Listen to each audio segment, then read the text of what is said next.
ദൈവനാമം മഹത്വപ്പെടട്ടെ. ഫിലിപ്പിയർക്ക് എഴുതിയ ലേഖനം എഴുതിയ കാലത്തെക്കുറിച്ച് പരിശോധിക്കാം. BC 353 മഹാനായ അലക്സാണ്ടറുടെ പിതാവായ ഗ്രീസിലെ മാസിഡോണിയയിലെ ഫിലിപ്പ് രാജാവ് ഈ പട്ടണം പിടിച്ചെടുക്കുകയും വികസിപ്പിക്കുകയും അതിന് ഫിലിപ്പി എന്ന് പേര് നൽകുകയും ചെയ്തു. BC 168 റോമൻ അധികാരികൾ അത് കൈവശമാക്കി. പിൽക്കാലത്ത് അഗസ്റ്റ്യോസ് കൈസർ അതിനെ ഒരു പട്ടാള കേന്ദ്രമായി രൂപാന്തരപ്പെടുത്തി.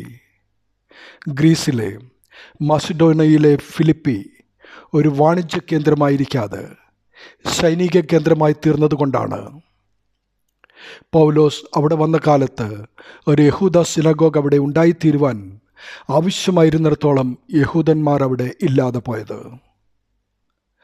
പൗലോസിൻ്റെ രണ്ടാമത്തെ മിഷണറി യാത്രയ്ക്കിടയിൽ ത്രോവോസിൽ വെച്ച് തനിക്ക് ലഭിച്ച മക്കദോന്യ വിളി അനുസരിച്ച് അദ്ദേഹം ഈ പട്ടണത്തിൽ വന്ന് സുവിശേഷം അറിയിക്കുകയും ലുദിയായും മറ്റു ചില ആളുകളും മാനസാന്തരപ്പെട്ട് ക്രിസ്ത്യാനികളായിത്തീരുകയും ചെയ്തു. പൗലോസും ശീലാസും മർദ്ദിക്കപ്പെടുകയും തടവിലാക്കപ്പെടുകയും ചെയ്ത സംഭവം കാരാഗൃഹ പ്രമാണിയുടെയും കുടുംബത്തിൻ്റെയും മാനസാന്തരത്തിന് വഴിതെളിച്ചു.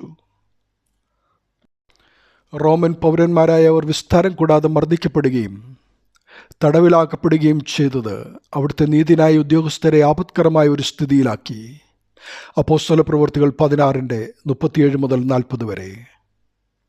ഈ കാരണത്താൽ പുതുതായി ക്രിസ്ത്യാനികളായി തീർന്ന ദേശനിവാസികൾക്ക് കൂടുതൽ പീഡനം ഒഴിവാക്കി കിട്ടിയിരിക്കണം.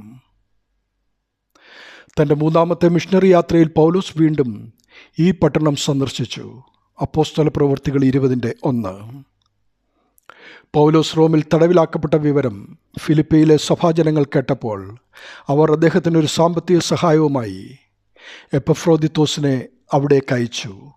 4:18. വേറെ 2 സന്ദർഭങ്ങളിലും അവർ ഇതുപോലെ പൗലോസിനെ സഹായിച്ചിരുന്നു. ഫിലിപ്പി ലേഖനം 4:16. റോമിൽ വെച്ച് എപ്പഫ്രോദിത്തോസ് രോഗബാധിതനാകുകയും മരണത്തോട് സമീപിക്കുകയും ചെയ്യുവാൻ ഇടയായി.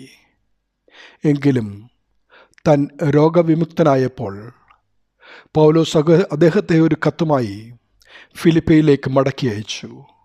2:25-30 വരെ. പൗലോസ്, ശീലാസ്, തീമോത്തിയോസ്, ലൂക്കോസ് എന്നിവർ ആദ്യമായി AD 51 ഫിലിപ്പിയിൽ വന്നു. അത് കഴിഞ്ഞ് 10 വർഷത്തിന് ശേഷം AD 61 ഈ കത്തെഴുതുന്നത്. ഫിലിപ്പിയർ 1:13, 4:22 എന്നീ വാക്യങ്ങൾ ഈ ലേഖനം റോമിൽ നിന്ന് എഴുതപ്പെട്ടതാണെന്ന് സൂചിപ്പിക്കുന്നു. പൗലോസ് റോമിൽ തടവുകാരനായിരുന്ന കാലത്ത് സാമ്രാജ്യാധികാരികൾ തന്നെപ്പറ്റി എന്ത് വിധി പ്രസ്താവിക്കുമെന്ന് പ്രതീക്ഷിച്ചുകൊണ്ട് അദ്ദേഹം കഴിയുകയായിരുന്നു. ഫിലിപ്പി ലേഖനത്തെക്കുറിച്ചുള്ള സ്ഥിതിവിവര കണക്കുകൾ.